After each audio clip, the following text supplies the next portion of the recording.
226 թվականին Պարս նահանգի կառավարիչ Արտաշիրը, տապալելով իշխող Պարթև Արշակունու արքայատոհմը, սկիզբ դրեց Իրան ու պարսկական Սասանյան արքայատոհմին։ Արտաշիրը առաջինը հռչակվեց շահնշահ, այսինքն արքայից արքա։ Տեղական արքայիկները վերածվեցին մարզերի կառավարիչների։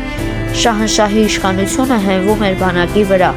որը կազմվում էր զինապարտությունքով։ Վարչական կառավարումը իրականացնում էր շահնշահի կողմից նշանակված մեծ վակուրկը, ով իրավասության մեջ էին մտնում հարկերի հավաքումը,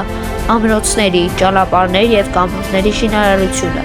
Հռոմեական կայսրության դեմ Շապու առաջին հաղթական պատերազմի արդյունքում Սասանյան տերությանը միացվեցին հյուսիսային միջագետքը, Սիրիան և Հայաստանը։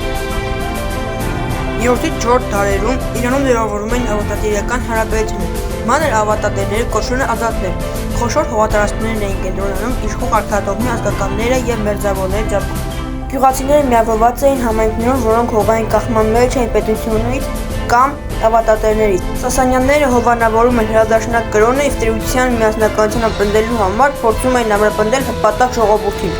Սասանյան Պարսկաստանը իր հզորության բարձրակետին հասավ Խոսրով առաջինի 531 թվականից 579 թվականի օրոք նա բարեփոխեց պետության կառավարման համակարգը, սահմանափակեց քրմության ազդեցությունը,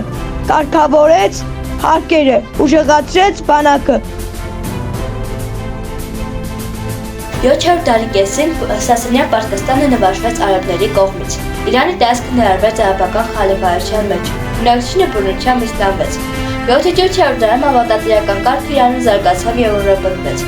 Արդեն 9-րդ դարի վերջին օգտվելով խալիֆի իշխանության թուլացումից, որոշ շրջանառություններ Իրանում վերածվեցին ժառանգական ինքնուրույն իշխանությունների։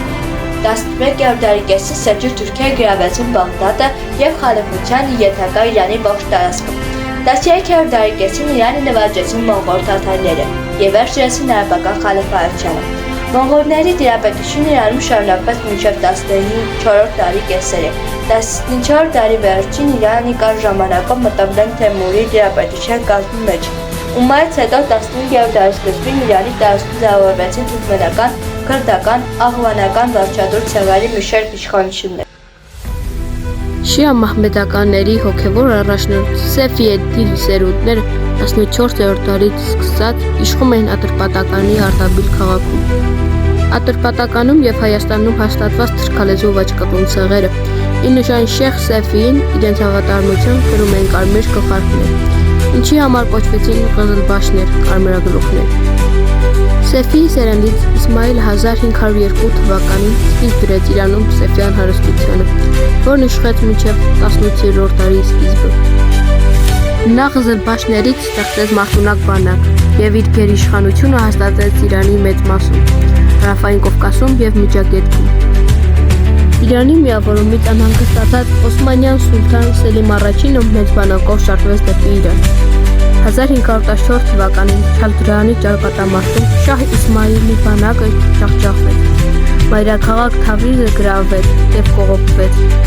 Թուրքերին անցան ողջ Հարավային Կովկասը, Միջագետքը և Իրանի հյուսիսարևմտյան մարզերը։ Նոր բանակ կազմելով Շահ Իսմայիլը մի քանի տարի անց հետ գրավեց Թավրիզը, Միջագետքը և Հարավային Կովկասը։ Թուրք-պարսկական պատերազմը փոփոխակի հաջողությամբ շարունակվեց մոտ 30 տարի։ 1555 թվականին Ամասիայի հաշտության պայմանագրով Իրաքը մնաց Օսմանյան տերությանը, Ատրպատականը մնաց Իրանին, իսկ Հարավային Կովկասի տարածքը գրեթե հավասար բաժանվեց կողմերի միջև։ 1587 թվականին Պարսից ավագանու պահանջով գահ բարձրացավ երիտասարդ Շահ Աբասը։